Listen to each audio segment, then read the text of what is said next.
할렐루야. 오늘 하나님께서 우리에게 주시는 말씀은 구약 성경 열왕기하 2장 1절에서 9절까지 말씀입니다. 구약 성경 561쪽이 되겠습니다. 구약 성경 561쪽 열왕기하 2장 1절에서 9절까지 말씀. 제가 한 절 읽고 여러분들 한 절 읽고 교독하도록 하겠습니다. 2장 1절을 제가 읽겠습니다. 여호와께서 배우리 바람으로 엘리야를 하늘로 올리고자 하실 때에 엘리야가 엘리사와 더불어 길갈에서 나가더니 엘리야가 엘리사에게 이르되 주하늘에 너는 너희 공부하라 여호와께서 나를 데리러 오시니라. 엘리사가 이르되 여호와께서 살아계심과 당신의 영혼이 살아있음을 보고 맹세하더니 내가 당신을 떠나지 아니하겠나이다 하자. 이에 두 사람이 베델로 내려가니 베델에 있는 선지자의 제자들이 엘리사에게로 나와 그에게 이르되 여호와께서 오늘 당신의 선생을 당신의 머리 위로 데려가실 줄을 아시나이까 하니 이르되 나도 또한 아노니 너희는 잠잠하라 하니라. 엘리야가 그에게 이르되 엘리사야 사람들 너는 여기 머무라 여호와께서 나를 데리러 오시니라. 엘리사가 이르되 여호와께서 살아계심과 당신의 영혼이 살아있음을 보고 맹세하니 내가 당신을 떠나지 아니하겠나이다 하더라. 그들이 여리고에 이르되 여리고에 있는 선지자의 제자들이 엘리사에게 나와 이르되 여호와께서 오늘 당신의 선생을 당신의 머리 위로 데려가실 줄을 아시나이까 하니 엘리사가 이르되 나도 아노니 너희는 잠잠하라. 엘리야가 또 엘리사에게 이르되 사람들 너는 여기 머무라 여호와께서 나를 요단으로 보내시니라 하니 그가 이르되 여호와께서 살아계심과 당신의 영혼이 살아있음을 보고 맹세하니 내가 당신을 떠나지 아니하겠나이다 하면서라. 이에 두 사람이 가니라. 선지자의 제자 50명이 가서 멀리 서서 바라보매 그 두 사람이 요단가에 서 있더니 엘리야가 봇을 가지고 오라고 부르시되 우리 이리저리로 가서 두 사람이 다른 땅으로 건너가라. 9절을 같이 읽습니다. 건너에 엘리야가 엘리사에게 이르되 나를 위에서 데려감을 당하기 전에 내가 이게 어떻게 할지를 보아라. 엘리사가 이르되 당신의 성령이 하시는 역사가 갑절이나 내게 있게 하소서 하는지라. 아멘. 할렐루야. 서로 그 사람 행사 나눕시다. 잘 오셨습니다. 큰 은혜 받으시기 바랍니다. 네. 오늘은 5월 가정의 날 셋째 주일. 오늘은 스승의 주일로 이렇게 적힙니다. 그래서 저도 스승이라고 우리 주일학교에서 이렇게 예쁜 꽃을 이렇게 달아주었습니다. 새신랑 같지 않습니까? 이 꽃을 꽂아대니 왠지 꼭 결혼식을 하는 그런 기분이 들었어요. 우리 모두가 날마다 주의 은혜 가운데서 하나님 은혜 가운데서 영과 영이 강건한 그런 삶을 살아가기로 하고 또 우리가 가르침을 받는 제자로서 예수님의 제자로서 우리의 삶이 하나님 앞에 영광이 되는 삶이 될 수 있기를 다시 한번 주의 이름으로 축복합니다. 네. 오늘 스승의 주일을 맞이해서 우리가 잘 알고 있는 열왕기하 2장 1절에서 9절에 있는 말씀을 가지고 진정한 제자의 삶을 살자. 오늘 따라서 진정한 제자의 삶을 살자. 아멘. 우리 모두가 예수님의 제자인 줄로 믿습니다. 예수님의 제자다운 그런 삶을 살아가는 은혜가 있기를 바랍니다. 오늘 이 엘리야와 엘리사, 이 엘리야는 바로 구약의 선지자의 대표가 되는 사람이다 라고 이렇게 이야기할 수 있습니다. 그의 제자 엘리사도 그 스승에 못지 아니하게 큰 일을 행했던 그런 선지자로 기록하고 있는데 이 엘리야는 바로 엘리사의 스승이 되어집니다. 이 설교를 엘리야와 엘리사에 관해서 설교를 하다 보면 엘리야를 엘리사라 하기도 하고 또 엘리야를 엘리사 하기도 하고 엘리사를 엘리야라 하기도 하고 하다 보면 헷갈릴 때가 있습니다. 여러분이 그걸 알고 잘 여러분들이 설교를 잘 들어야 됩니다. 그러니까 졸다 보면 모를 수도 있습니다. 설교는요, 목회자 혼자 하는 게 아니고 같이 하는 겁니다. 듣는 사람도 같이 들어야 됩니다. 그래서 제가 잘못 이야기하면 아닌데 이렇게 해야 되지, 잘못한데도 불구하고 아멘 하고 이러면 곤란합니다. 그렇죠? 그래서 말씀을 들을 때에 우리 모두가 함께 같이 마음을 모아서 협력하게 되어질 때에 은혜가 임하는 그런 말씀이 될 줄로 믿습니다. 여러분, 엘리야 선지자 우리가 잘 알듯이 갈멜 산상에서 그야말로 전무후무한 그런 바알 선지자와 아세라 선지자, 바알 선지자 450명, 아세라 선지자 400명, 합이 850명의 이 바로 이단들이라고 할 수 있는 우상 숭배에 앞장서는 이 사람들과 대결을 해서 850대 1로 대결을 해서 승리를 했습니다. 놀라운 일이죠. 그야말로 기적 중의 기적이라고 할 수 있습니다. 그렇게 되면 엘리야 선지자가 생각할 때에 이 나라가, 이 백성이 달라질 것이다 이렇게 생각한 것입니다. 그렇죠. 그와 같은 놀라운 기적의 역사가 일어나고 놀라운 그런 하나님의 능력이 나타나는데 변화가 없다라고 한다면 얼마나 힘이 들겠습니까? 그런데 이 850년과 하나님이 살아계심의 역사를 그렇게 뚜렷하게 확실한 증거로 나타내 주었음에도 불구하고 이스라엘 백성들의 삶 속에는 크게 변화가 없었다는 사실입니다. 그렇기 때문에 이 엘리야 선지자가 낙심하게 되었죠. 그래서 로덴 나무 아래 그늘 아래에서 나를 차라리 배력하다고 그렇게 깊은 낙심 가운데 거했던 선지자가 바로 이 엘리야 선지자이기도 합니다. 나만 홀로 남았나이다. 다 이렇게 그 어려운 핍박 가운데서 아합 왕 그의 아내 이세벨의 그런 핍박 가운데서 견디지 못하고 도망가고 자기 혼자만 남았다라고 생각하고 낙심한 가운데 있는데 오늘 본문에 보면 이 엘리야에게 하나님께서 엘리사라고 하는 제자를 세우라고 이렇게 이야기를 하고 있습니다. 이제 엘리야는 어떻게 보면은 그의 무대에서 이제 뒤로 물러나는 그런 시점이 있습니다. 우리가 말씀을 보게 되어지면 엘리야가 뒤로 물러나게 되어지는 이제는 대세가 기울어지게 되는 그런 모습 가운데 있기 때문에 사람들이 엘리야 선지자를 그렇게 능력을 나타낸 선지자임에도 불구하고 따르지 않는 선지 학교에서 선지 생도들이 이 대선지자인 이 엘리야를 따르지 않는 그런 모습을 보게 되어지죠. 그럼에도 불구하고 하나님은 이 엘리야 선지자를 위로함으로 말며 그를 죽음을 보지 아니하고 데려가게 되죠. 아마 구약의 창세기에 나타나는 에녹 그 다음에 두 번째로 죽음을 보지 않냐고 하늘로 올라가게 되어지는 그런 이런 일로 인해서 이 사건으로 위로해 주시고자 했던 것을 보게 됩니다.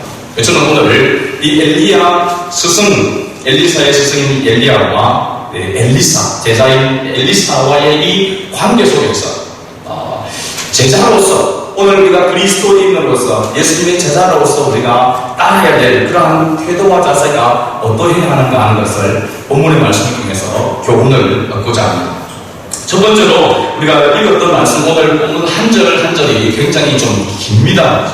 그럼에도 불구하고 우리가 읽었던 말씀이지만 2절과 3절 말씀을 조금 빠르게 우리 같이 한번 더 읽도록 하겠습니다. 엘리야가 엘리사에게 이르되 청하건대 너는 여기 머물라 여호와께서 나를 너희로 보내시느라 하니 엘리사가 이르되 여호와께서 살아계시니 당신의 영혼이 살아있음을 두고 맹세하노니 내가 당신을 떠나지 아니하겠나이다 하는지라. 이에 두 사람이 베들로 데려가니 베들에 있는 선지자의 제자들이 엘리사에게로 나와 그에게 이르되 여호와께서 오늘 당신의 선생을 당신의 머리 위로 데려가실 줄을 아시나이까 하니 이르되 나도 또한 아노니 너희는 잠잠하라 하니라. 아멘. 여기서 보면 지금 엘리야와 엘리사가 지금 어디에 머물러 있다고 이야기하고 있습니까?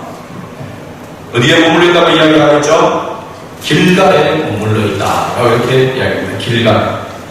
이 길갈에 있다라고 하는 것은 이 길갈은 이스라엘 백성들에게 있어서 굉장히 중요한 그런 역사가 있는 그런 곳이다라고 할 수 있습니다. 이 길갈은 이스라엘 백성들이 출애굽한 후에 가나안 지에 들어가기 전에 이 길갈에서 할례를 행하였습니다. 그 할례를 행했다라고 하는 것은 하나님의 언약의 그런 경신의 모습이죠. 하나님의 택한 자녀의 표시로 할례를 난지 8일 만에 모든 남자들은 할 것 없이 모든 남자들은 할례를 행하게 되었죠. 그래서 어떻게 보면은 하나님의 백성으로서의 시작, 출발하는 그러한 곳이 바로 이 길갈이라고 이야기할 수 있습니다. 여호수아가 가나안 땅을 정복할 때로 이 길갈에 베이스 캠프를 치고 이 길갈에서 시작해서 바로 가나안 정복을 시작하는 곳입니다. 그래서 이 길갈은 바로 새로운 시작을 의미하는 곳이다 라고 이렇게 말할 수 있는 것이죠. 엘리야는 엘리사에게 작별 인사를 하고 자신 혼자 하나님이 인도하시는 이제 베델로, 길갈에서 베델로 가고자 이렇게 하였습니다. 베델이라고 하는 것은 우리가 잘 알죠. 야곱이 신앙생활에 있어서 어떻게 보면 출발하는 곳이 바로 이 베델이라고 할 수 있습니다. 하나님의 집이죠. 하나님의 집.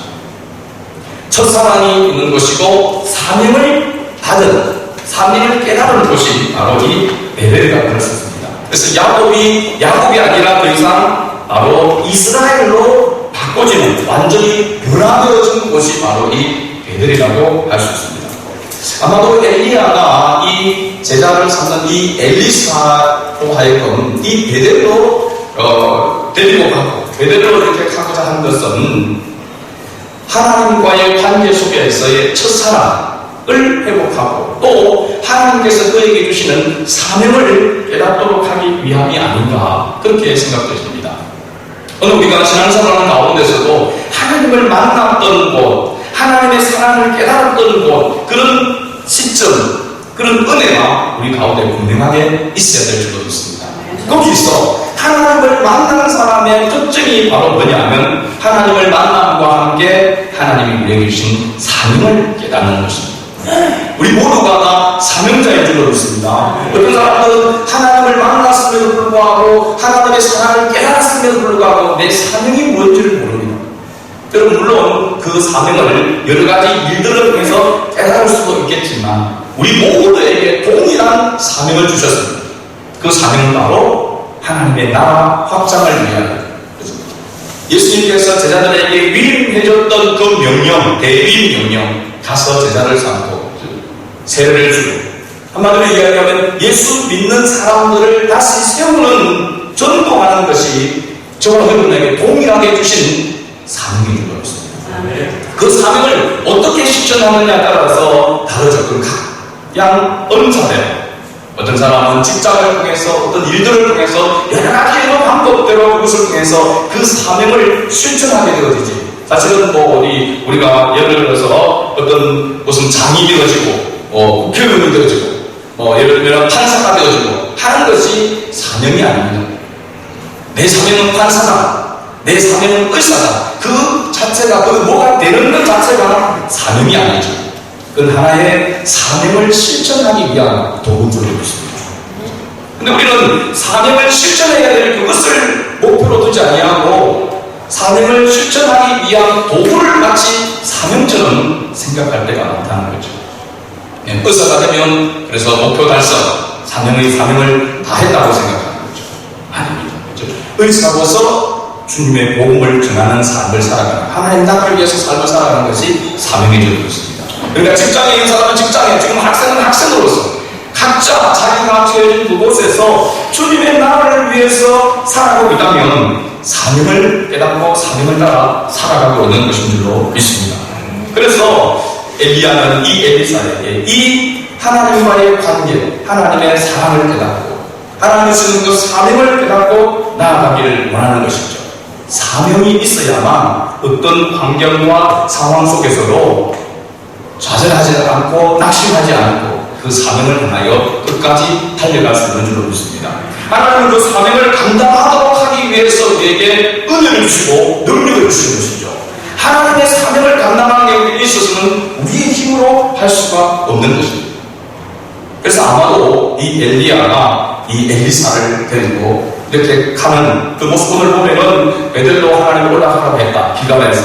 그런데 너는 여기에 머물러라, 그렇게 이야기하죠. 그런데 엘리사는 이야기합니다. 뭐라고 이야기합니까?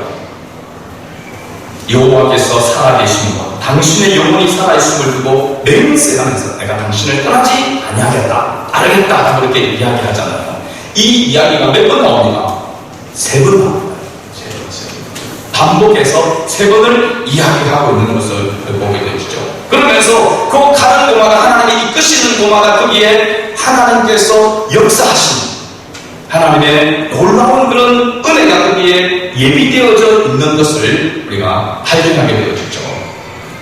그래서 우리가 하나님의 제자로, 주님의 제자로서 이 길을 걸어가는 데 있어서의 가장 중요한 태도와 자세가 뭐냐면 그럼에도 불구하고 스승을 따라야 한다는 사실입니다. 그럼에도 불구하고. 자, 앞에서도 말씀을 드렸지만 이 엘리야가 이제는 무대 뒤로 사라지게 될 것이라고 하는 것을 선지 성도들도 알고 있었습니다. 그런데 선지 성도들이 엘리야를 따르지 않았습니다. 오직 엘리사만 지금 엘리야를 따르고 있는 것을 우리가 보게 되죠. 이상하지 않습니까? 엘리야가 그렇게 능력을 행하는 능력의 대표라고 할 수 있는 그런 선지자임에도 불구하고 엘리사가 이제는 하나님께로 올라가게 될 것이라고 하는 것을 알았음에도 불구하고 알고 아무도 엘리야를 따르지 아니하고 오직 엘리사만 따랐다는 사실입니다. 여기에는 굉장히 큰 의미가 있는 것이죠. 왜냐하면 엘리야가 가는 그 길은 바로 사명의 길이고 그 길은 바로 고난도 함께 있는 길이기 때문에 아무나 갈 수 있는 것이 아닙니다. 그래서 아마 역사의 뒤로 이제 사라지게 되어지는 엘리야 선자를 따르지 않고 머뭇거리고 있는 것입니다. 그런데 엘리사도 그 사실을 자기도 알고 깨닫고 있음에도 불구하고 따라갔다는 사실입니다. 그러니까 그럼에도 불구하고 따르는 삶이 제자의 삶입니다. 자기 뜻과 자기 생각, 세상 사람들이 볼 때에 그 기준에 볼 때에 맞지 않는 것 같음에도 불구하고 주님의 뜻이라면 따르는 것이 바로 제자의 삶입니다. 여러분, 우리가 예수님의 제자라고 말씀을 드렸죠. 예수님의 제자로서 예수님을 따르는 삶이 그렇게 호락호락한 삶입니까? 아닙니다. 여러분, 그 뜻에 다 맞는 삶입니까? 안 맞는 일들이 훨씬 더 많습니다. 주님의 뜻을 따라가는 밤에 내 뜻과 내 생각과 맞지 않는 그런 부분들이 많이 있다라고 하는 사실이죠. 특히 그 길이 내가 생각하지 않는 또 내 의도와 또 내 실수와 내 의도와 상관없이 고난이 닥치게 되어지는 일이라면 쉽게 나아가지 못하는 거죠. 신앙생활하는 가운데서 우리가 항상 그런 부분들을 보게 되어지죠. 교회 안에서 자기 뜻과 자기 생각이 맞지 않을 때에 굉장히 화를 내게 됩니다. 다 그렇죠. 대부분이고요. 부부간에도 마찬가지고 가족에서도. 평상시에는 잘 지내다가 뭔가 일이 있을 때 그때에 그 일이 자기 뜻과 맞지 않고 자기 생각과 맞지 않냐면 막 짜증을 내게 되겠죠. 아이들 같은 경우는 자기는 어디 가려고 생각지도 않았는데 부모가 일방적으로 정해가지고 가져갈 때에 화를 내고 짜증을 내게 되죠. 교회 안에서도 역시 마찬가지입니다. 모든 일들 가운데서 자기 생각과 자기 뜻과 맞지 않은 그런 일들이 있을 때에는 화를 내게 되죠. 특히 그것이 자기와의 이익과의 관계 속에 있을 때는 폭발하게 되어지죠. 그러나 예수님의 제자의 모습은 내 뜻과 내 생각, 내 이익과 맞지 않음에도 불구하고 그럼에도 불구하고 따르는 삶이라고 하는 사실입니다. 왜 그렇습니까? 왜 우리가 주님의 제자로서 주님을 따라야 됩니까? 주님은 우리를 위해서 뭘 주셨습니까? 구원을 주셨습니다. 뭘 대가로? 자기의 생명을 대가로. 그래서 우리가 주님의 제자라고 한다면 주님을 위해서 죽을 수 있어야 되는 것이죠. 사실은 죽겠다는 거 아닙니까? 예수님께서 십자가를 지시고 죽으신 것 같이 우리도 죽겠다는 것이고 엄격하게 이야기하면 예수님을 믿는 사람은 예수님과 함께 십자가에서 죽은 사람입니다. 근데 죽은 사람이 말이 많습니다. 그렇죠? 육신이 멀쩡하게 시끄럽게 살아있기 때문에 화가 나게 되죠. 자기 것과 맞지 않을 때. 우리가 하나님의 사랑을 깨닫고 하나님께서 우리에게 주신 사명을 따라 나가게 되어지면 우리의 모습 가운데, 우리의 삶 가운데서 내 뜻과 내 생각에 맞지 않음에도 불구하고 그럼에도 불구하고 주님을 따르는 자가 예수님의 제자라고 하는 사실입니다. 교회 생활하는 가운데, 신앙생활하는 가운데 우리는 예수님의 제자다. 나는 예수님의 제자다. 그래서 그럼에도 불구하고 어떤 이유, 어떤 일이 있어도 주님의 뜻이라면 그 뜻을 따라서 나아가는 죽음까지도 불수하고 주님을 따르고자 하는 그런 각오와 결단이 있어야 될 줄로 믿습니다. 이것이 주님의 제자로서의 태도와 자세라고 생각합니다. 두 번째는 마음을 같이하여 동력해야 된다고 하는 사실입니다. 오늘 우리가 읽었던 말씀 4절과 5절 말씀을 다시 또 같이 읽어보도록 하겠습니다. 빠르게 읽습니다. 엘리야가 그에게 이르되 엘리사야 청하건대 너는 여기 머물라. 여호와께서 나를 여리고로 보내시느니라. 엘리사가 이르되 여호와께서 살아계신다. 당신의 영혼이 살아있음을 두고 맹세하노니 내가 당신을 떠나지 아니하겠나이다 하니라. 그들이 여리고에 이르매 여리고에 있는 순사의 제자들이 엘리사에게 나와 이르되 여호와께서 오늘 당신의 선생을 당신의 머리 위로 들어가실 줄을 아시나이까 하니 엘리사가 이르되 나도 아노니 너희는 잠잠하라. 이제는 두 번째로 엘리야가 하나님께서 여리고로 보내십니다. 그러니까 이 여리고로 가서 그의 하는 일들이 또 힘들고 어려운 일이기에 엘리사 자기 제자에게 너는 여기 머물러 있어라. 여기까지 따라와주고 마도 고마운 일이다 생각하고 여기 머물라고 얘기합니다. 여리고는 바로 이스라엘 백성들이 끝까지 순종함으로 말미암아 그들이 한마음 뜻되어져서 나아갈 때에 하나님의 뜻 가운데 하나님의 역사 가운데 여리고성이 무너지게 되었죠. 이 여리고성이 그러니까 가나안 땅에 들어가는 첫 관문의 성입니다. 남동불락의 이중으로 세워져 있는 쌓여져 있는 그런 성이라 도저히 그들의 힘으로는 무너뜨리기가 정복하기가 어려운 그런 성이었습니다.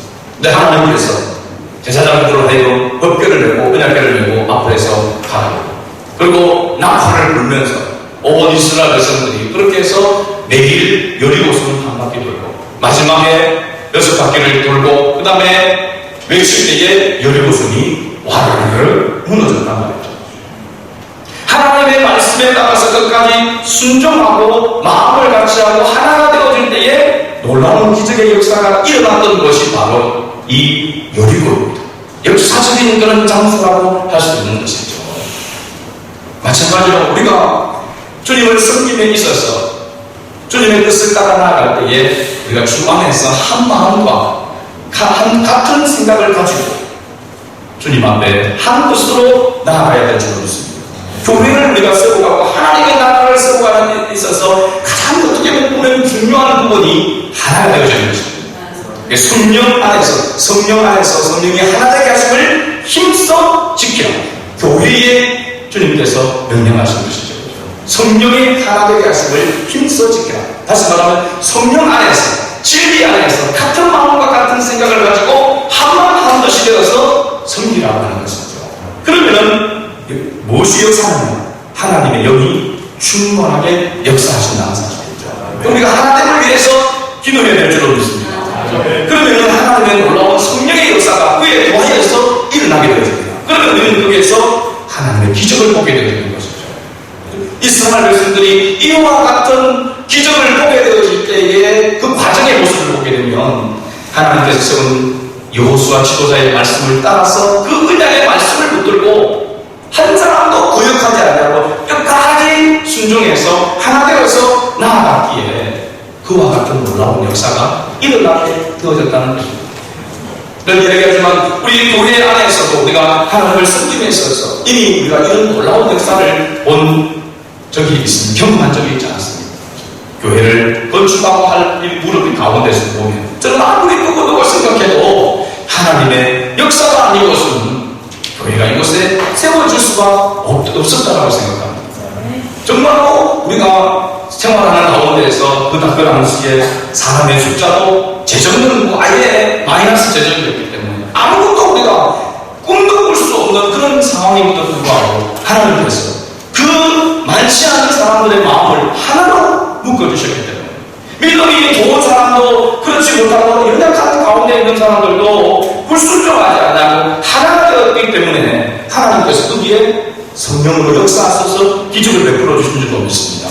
그러기에 그 이전에 더 많은 사람들이 있었고 더 많은 재정이 있었음에도 불구하고 하나도 한 걸음도 앞서 나아갈 수 없었던 그런 상황이었는데 재정도 사람도 부족하고 모두가 다 안 된다고 할 수밖에 없는 그런 상황 속에서도 하나 되어 하나님을 바라보고 나아가게 될 때에 하나님께서 역사하심으로 말미암아 기적을 베풀어 주신 줄로 믿습니다.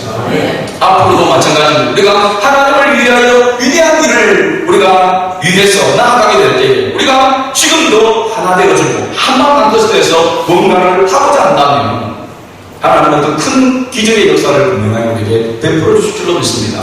세상의 어떤 조직과 공동체도 마찬가지입니다. 그 조직이 지도자로부터 앞선 사람으로부터 모든 조직들이 하나가 되어지고 똘똘 뭉쳐지게 되면 엄청난 큰 일들을 할 수가 있는 것이죠.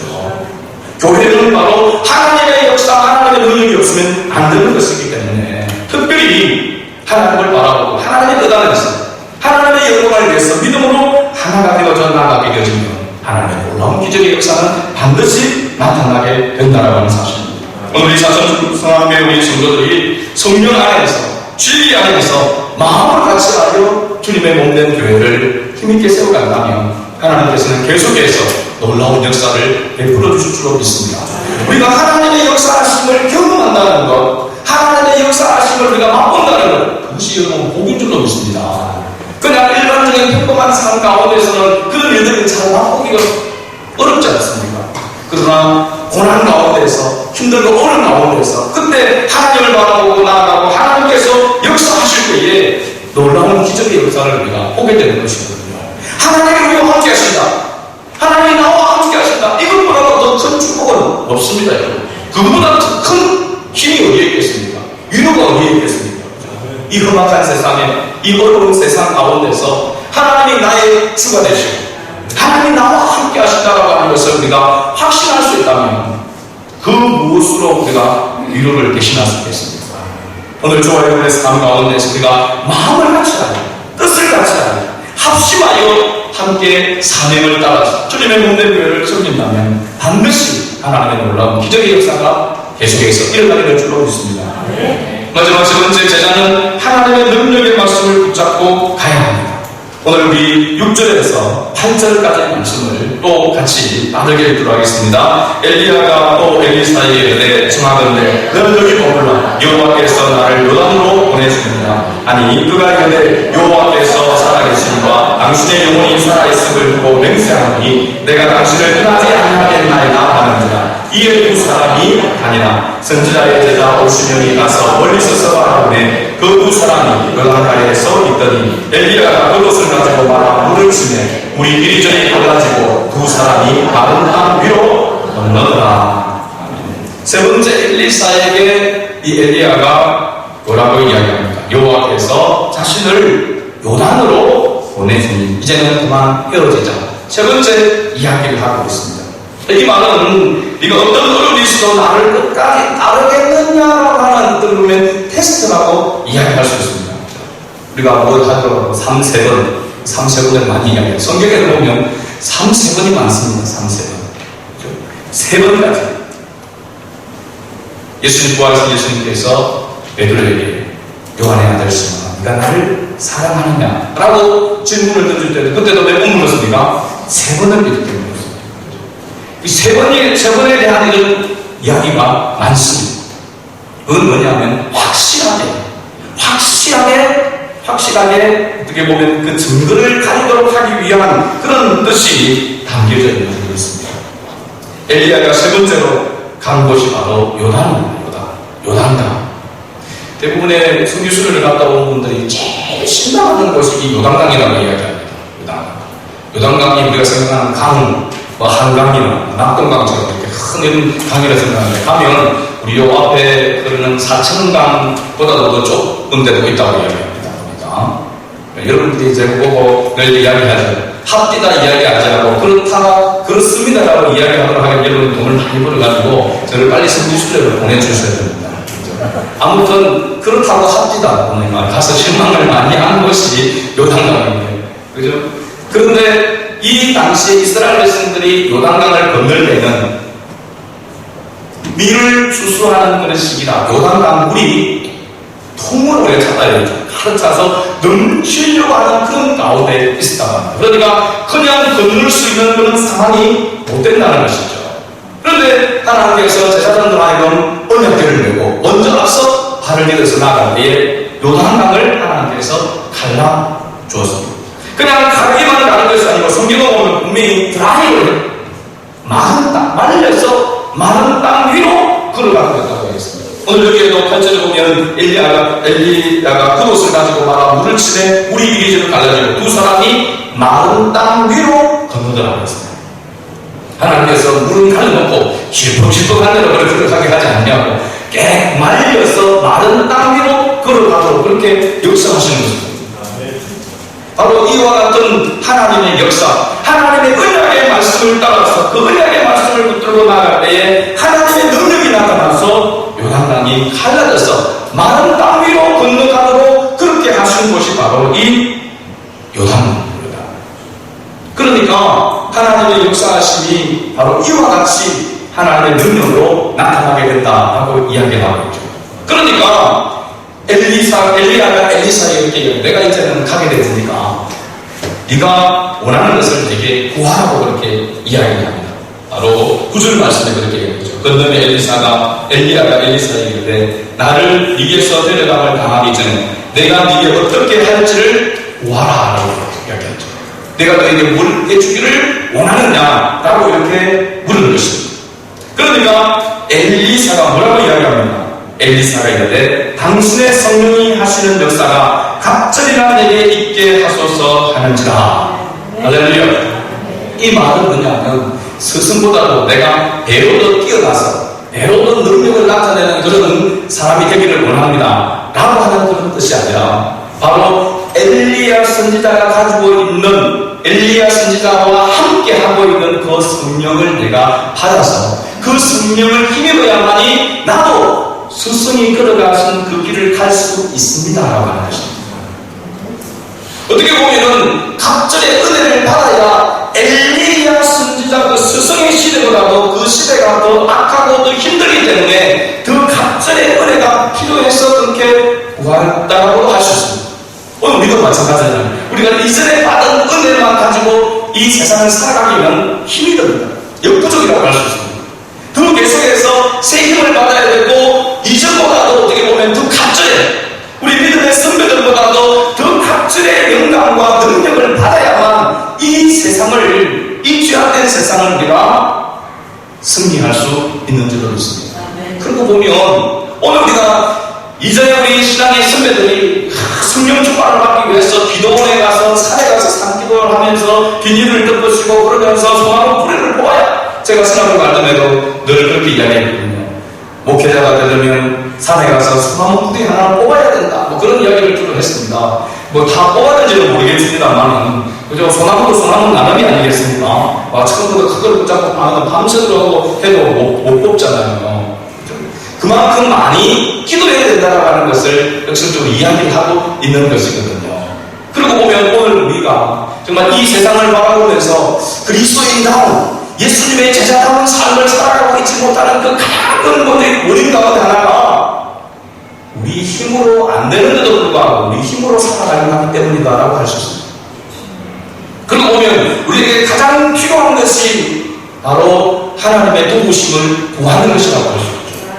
어떻게 보면 이 엘리사가 볼 때에 스승인 엘리야 선지자가 가지고 있는 그 영광, 그 성령의 역사가 나에게 반드시 있어야 되고 엘리야에게 그렇게 나타났던 하나님의 능력은 그 능력의 그 뿌리가 하나님의 성령에 있었다고 하는 것을 엘리사는 알았다고 하십니다. 개인의 능력에서 나오는 것이 아니다. 그러니까 그런 하나님의 능력 갈멜산상에서 850명의 이 우상 숭배자들 앞선 그런 신자들과 대적해가지고 승리했음에도 불구하고 나만 홀로 남았다고 생각하고 요단강 아래에서 낙심했던 사람이 누구냐? 엘리야입니다. 그러니까 그런 모습을 본다면 이 능력이 엘리야 자기 자신에게서 나온 것이 아니라 하나님의 성령에서 비롯되었다고 하는 것을 이 엘리사는 알았다는 사실입니다. 그래서 많은 선지 생도들이 그런 능력을 해간 엘리사가 떠난다고 하니까 아무도 따르지 않았다는 것입니다. 그런데 보면 인간적으로 그래서 엘리야가 가지고 있는 그 능력을 삼았는데 이제 엘리야가 떠나버리니까 자기들이 그 능력이 자기들이 받지 못한다 생각하고 뒤로 물러서게 되는 것이죠. 근데 엘리사는 스승이 떠나기 전에 스승과 함께하고 있는 성령이 나에게 갑절로 주어지고 나에게 주어져야만 내가 스승의 길을 따를 수 있고 하나님의 일을 감당할 수 있다고 하는 것을 깨닫기 때문에 그런 사실을 알고 있음에도 불구하고 너희는 잠잠하라고 하면서 자기는 끝까지 스승인 엘리야를 따라갔다라고 하는 사실입니다. 오늘 우리도 마찬가지로 우리가 정말로 진정한 예수님의 제자로서 주님을 따르는 사람이 되려고 한다면 그 따를 수 있는 힘의 근원이 우리에게 있지 않은 걸 알아야 합니다. 이 세상에 있지 않다는 것을 알아야 됩니다. 바로 하나님의 영이신 성령을 통해서 우리에게 주어진다고 하는 것이죠.